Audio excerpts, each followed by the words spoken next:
Docteur, pendant les périodes de menstruation, ma femme a beaucoup de boutons sur le visage. Docteur, mon fils ou ma fille est adolescente en pleine puberté, on dirait qu'il ou elle fait de l'acné. Docteur, je ne sais pas ce qui se passe, mais j'ai de l'acné sur le front, le dos, le torse et la poitrine. Vous l'aurez probablement compris, aujourd'hui nous parlerons de l'acné. Au Beta Info, la santé d'abord, savoir pour mieux.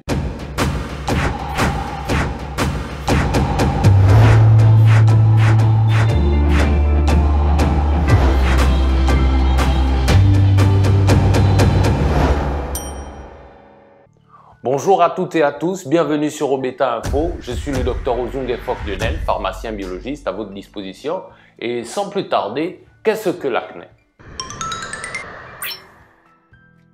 Alors, l'acné est une dermatose bénigne mais inesthétique causée par une production excessive de sébum qui bouche les pores et entraîne l'apparition de boutons inflammatoires disgracieux, le plus souvent sur le visage, le dos et le torse.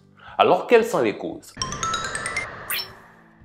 En effet, l'acné peut être causé par une intolérance alimentaire ou un problème digestif, une mauvaise hygiène de vie, une alimentation riche en sucre et en graisse de mauvaise qualité et pauvre en fibres, par un déséquilibre du microbiote intestinal, par un syndrome des ovaires polykystiques qui est causé par un déséquilibre hormonal. Aussi par le début ou l'arrêt de la pilule contraceptive qui peut causer un déséquilibre hormonal. On a aussi le stress, l'anxiété qui peuvent augmenter le taux de cortisol. L'hormone du stress peut déséquilibrer l'organisme et provoquer l'acné. On a aussi par ailleurs l'usage des cosmétiques qui ne sont pas adaptés à votre peau. Alors quels sont les symptômes? On a l'acné rétentionnel.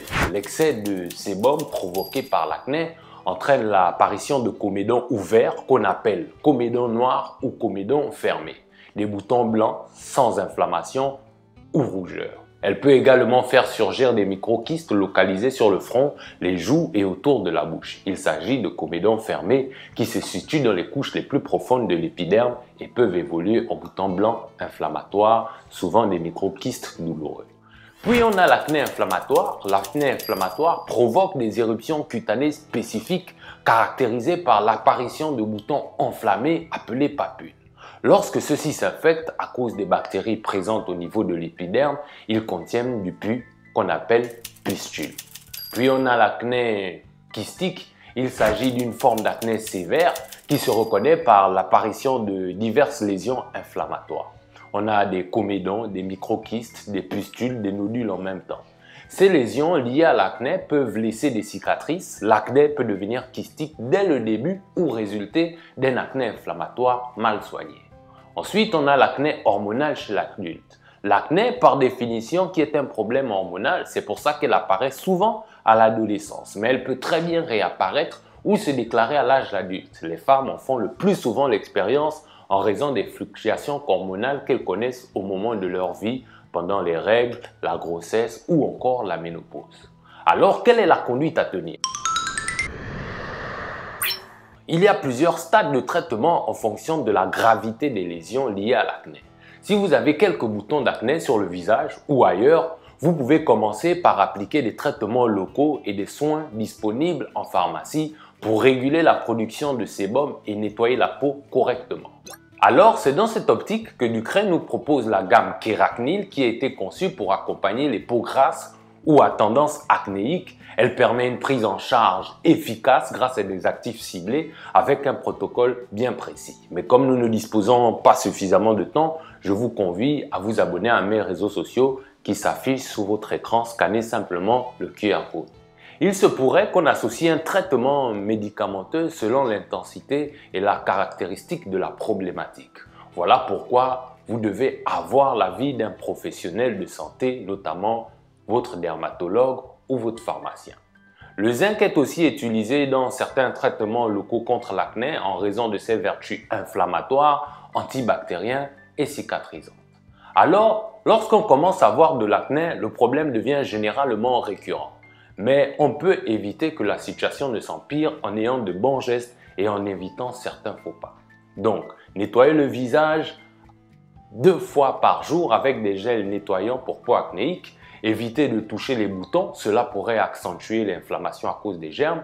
Pour le maquillage, utilisez des produits non comédogènes, c'est-à-dire qui ne bougent pas les pores.